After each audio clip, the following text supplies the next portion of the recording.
Hello friends, कैसे हैं आप सबको जय जगन्नाथ। जगन्नाथ रथ यात्रा की शुभकामनाएं सबको।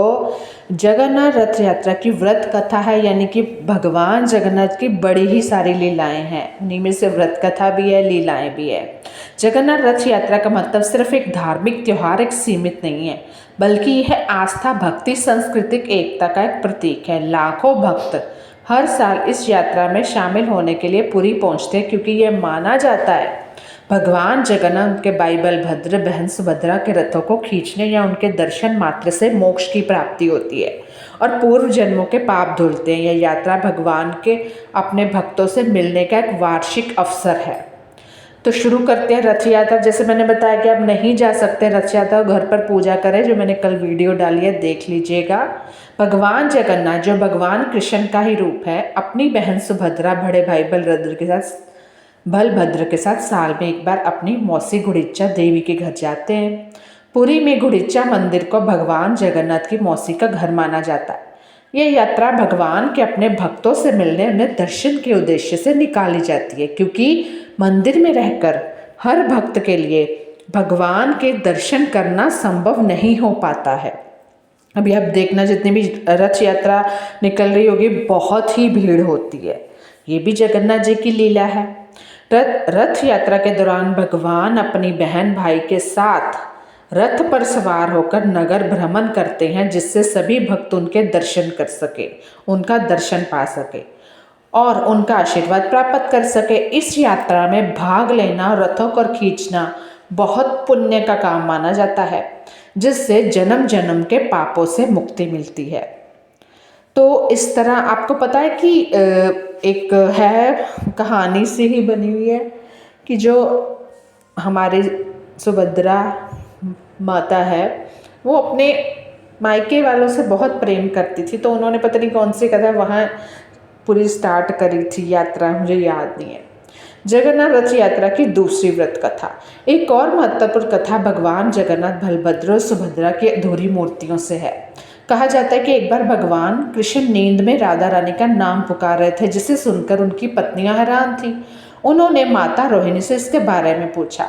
रोहिणी जी ने इन्हें राधा कृष्ण की प्रेम कथा सुनानी शुरू की और देवी सुभद्रा को द्वार पर पहरा देने के लिए कहा, ताकि कोई अंदर ना आ सके।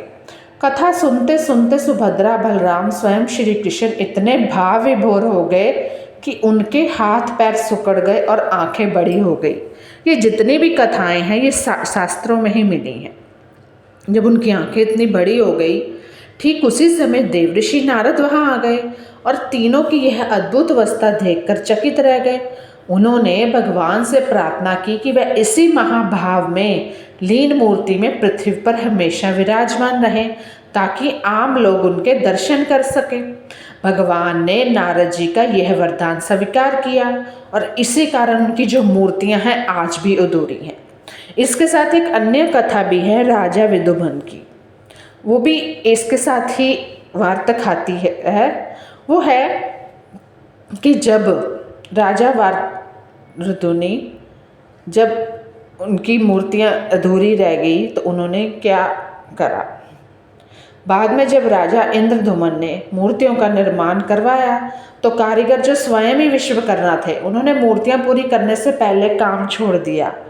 उनकी शर्त थी कि जब तक मूर्तियां नहीं बनेगी तो कोई अंदर नहीं आएगा।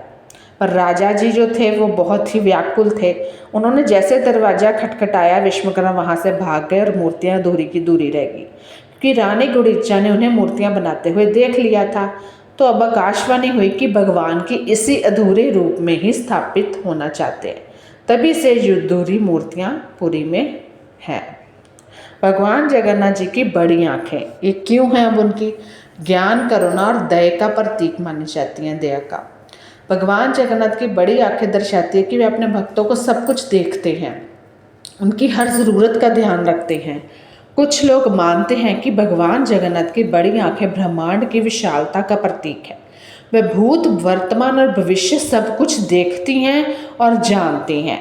जब उनकी इतनी बड़ी बड़ी आंखें हैं, वो उनकी लीला है, जो हर भगवान को आप किस भी रूप में देखना चाहेंगे वो आपको दिखाएंगे।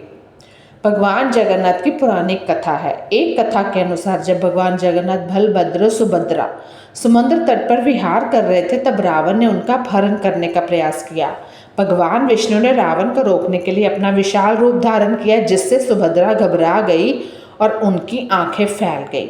जगन्नाथ जी ने उन्हें शांत करने के लिए अपनी भी आंखें बड़ी कर ली, जैसे भाई को देख के बहन, तो इस तरह उनकी आंखें खुली की खुली रह गई या बड़ी रह गई, ये माना जाता है। मतलब उनकी लीलाओं से जुड़ी बहुत कथाएं हैं। एक अन्य कथा में कहा जाता है कि जब भगवान जगन्नाथ इंद्रधुमन नामक राजा के राज्य में राज करते थे, वह वहाँ के लोग उनकी भव्यता देखकर दंग रह गए थे। उनकी आंखें आश्चर्य से बड़ी हो गई। भगवान जगन्नाथ ने अपनी भक्ति को स्वीकार करते हुए अपनी आंखें भी बड़ी कर ली। अब इस तरह की बहुत सारी जगन्नाथ जी की लीलाएं हैं, मिलती हैं। एक बात और बताऊंगी, यहाँ पे भगवान जगन्नाथ मालपुए का बहुत शौक है, बहुत ही प्रिय भोग है उनका, तो ज़रूर लगवाना। दूसरी कथा में ऐसा भी कहा जाता है, भगवान जगन्नाथ और उनके भाई बलभद्र बहन सुभद्रा की आंखें बड़ी होने के पीछे एक रोचक कहानी है। ऐसा कहा जाता है, जब भगवान श्री कृष्ण ने द्वारका में वास कर लिया था, तो वृंदावन से नंद बाबा, यशोदा माता, रोहिणी माँ उनसे मिलने आए थे।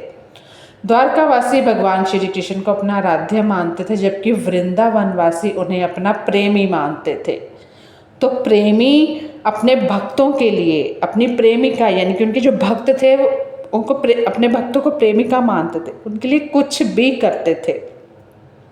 जब उनको आना पड़ा था मथुरा में वृंदावन छोड़ के, तो उनसे मिलने के लिए हर कोई व्याकुल था। द्वारका में एक दिन रोहिणी द्वारा द्वारकावासियों को भगवान श्री कृष्ण के वृंदावन में की गई रासलीला सुन रही थी। इस दौरान उन्होंने भगवान कृष्ण की बहन सुभद्रा को द्वार पर जाकर खड़े रहने को कहा।